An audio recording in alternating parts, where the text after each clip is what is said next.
Along the German Alps, there are numerous relatively easy mountain peaks to hike. One such mountain is the so-called Hochgrat near Oberstaufen.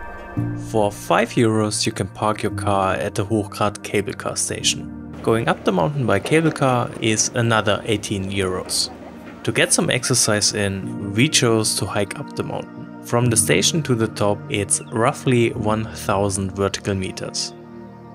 As we were here for photography, we chose the path on the western side.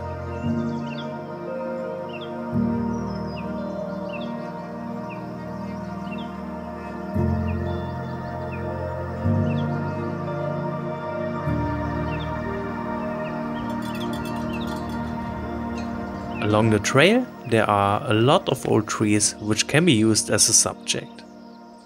However, as some trees are a little further away, a tele-lens is very useful here.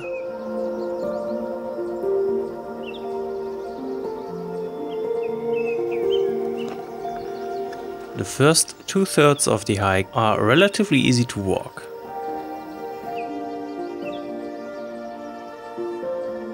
Towards the end it gets a lot steeper, so to catch our breath we stopped every now and then and enjoyed the view.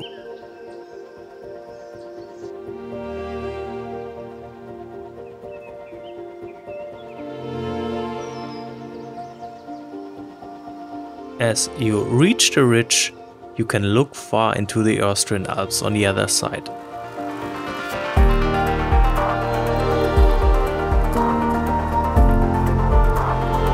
This ridge is also the main reason for us to get up here. It offers the perfect leading line into the sunset.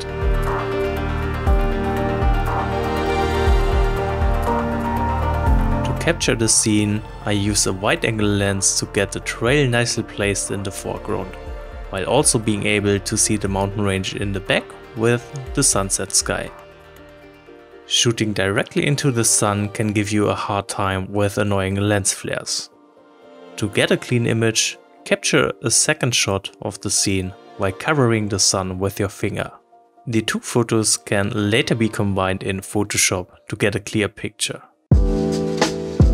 Now back home I also want to show you the post-processing for this mountain landscape. For the editing here I will be using Adobe Camera Raw and a little bit of Photoshop. As you can see, this is my first image and that's the lens flare I was talking about. Due to the sun there are a lot of annoying spots throughout the image, but as I planned ahead I shot this image with my finger covering the sun and you can see there almost are no lens flares. There's just one little spot right here and another one right there, which can easily be fixed. So to start the edit, I want to go on with this clearer image first, because this will just make the editing a little easier. So I'm going to change the profile to Adobe Landscape. This greatly helps to bring back details from the shadows and also gives me some more base saturation to work with. Then let's go through the basic panel first. As this is a sunset image, I want this image to be warm. That means I'm going to boost the temperature. And I also want to add a little bit of tint. Just like that. Nice. When we take a look at histogram, we can see there is a little bit of underexposure, which shouldn't be a problem, and the highlights do look quite good, but that's also because I was covering the sun with my finger.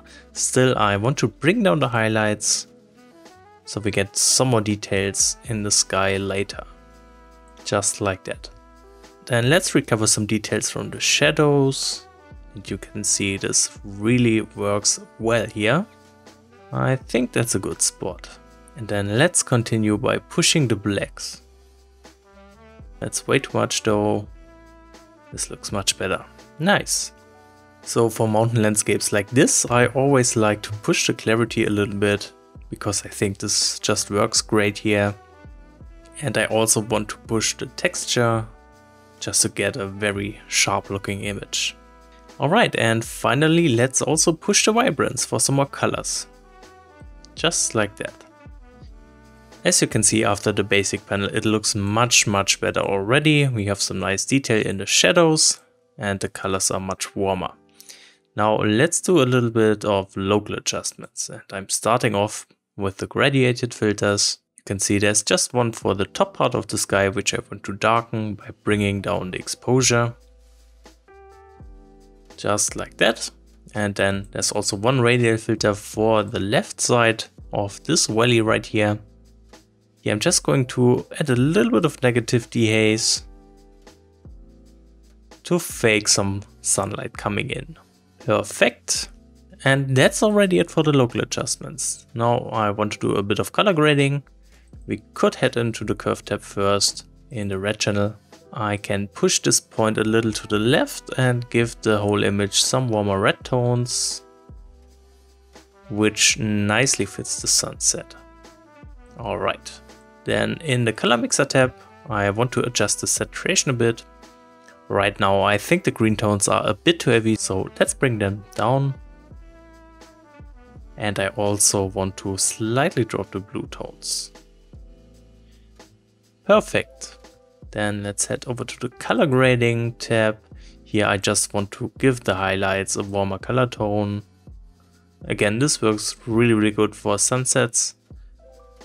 Something like this looks pretty nice, but I'm going to drop the saturation, of course. Alright, perfect. Now I just saw the image looks kind of skewed, so I want to fix that. That should be better. Alright, let's continue with the color grading. All the way down in the calibration tab, I want to use the blue primary hue to introduce even warmer color tones. You can see this works really good. You just need to be careful here, of course. And finally, in the details tab, I'm going to sharpen this image. Perfect.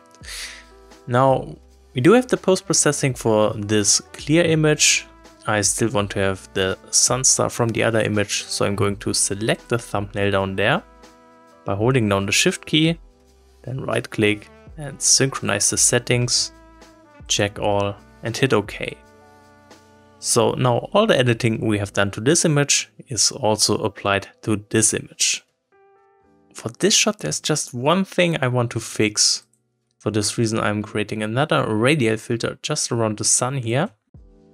And in this area I want to slightly bring down the saturation. Alright, perfect.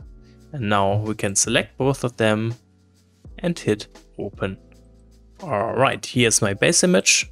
Here's the sensor image, which I'm going to copy by hitting Ctrl A and hitting Ctrl C to copy it, and just paste it over this one by hitting Ctrl V.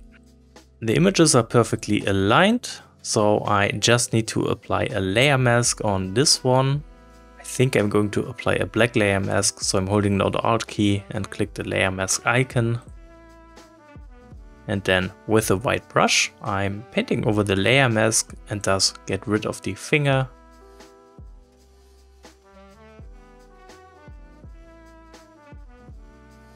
Perfect. Let's merge those two layers. Then let's fix some of those sensor spots and remaining lens flares. Therefore I'm using the spot healing brush. Zoom in a little bit. And this should work.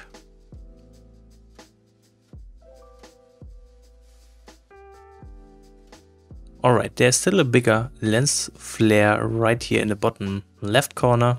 Unfortunately, I don't know how to fix that without making it look strange, so I'm going to leave that in. But I don't think that's a big problem. Now to continue, I want to apply some dodging to this image. Therefore I'm creating a new layer, switch the blending mode to overlay and use the TK panel plugin with which I can select the midtones of the image specifically, just like that, and apply this as a layer mask to our new overlay layer. On this one with a white brush, I am going to paint in a little more brightness, especially along the ridge where there is the sunlight hitting the grass.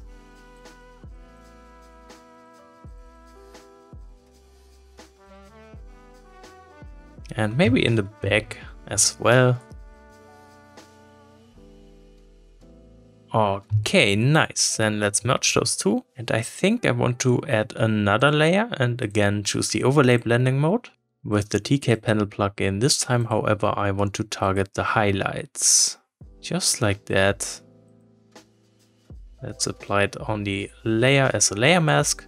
And again, with the white brush, I'm going to carefully paint in some more brightness here. Perfect. Again, I'm merging the layers. Then let's see if I can add a little more atmospheric haze in the background. Again, with a new layer. I'm changing the blending mode to soft light this time. And I try to pick a warmer color tone. I think this looks pretty good. And let's drop the brush opacity. And now I'm just painting in some more haze in the back here. And using a layer mask, I am going to remove a few parts of this haze to make it look a little more natural. Okay, I think that's good. Now again, let's merge those two layers, and finally I want to take a look at the Nik Collection plugin. And I want to start this by using the polarization effect, which should make the colors a little more interesting. That is much better. However, I want to add a negative control point around the sun. Just like that, I guess. And then let's see if I can add another filter. I want to try the Pro Contrast with a little dynamic contrast here. Alright. And then let's hit OK. And that's it for editing this mountain landscape. I hope this whole video was interesting and helpful. Let me know if you want to see more content like this with a little bit of hiking and traveling involved. So long, thank you for watching this video and see you guys next time.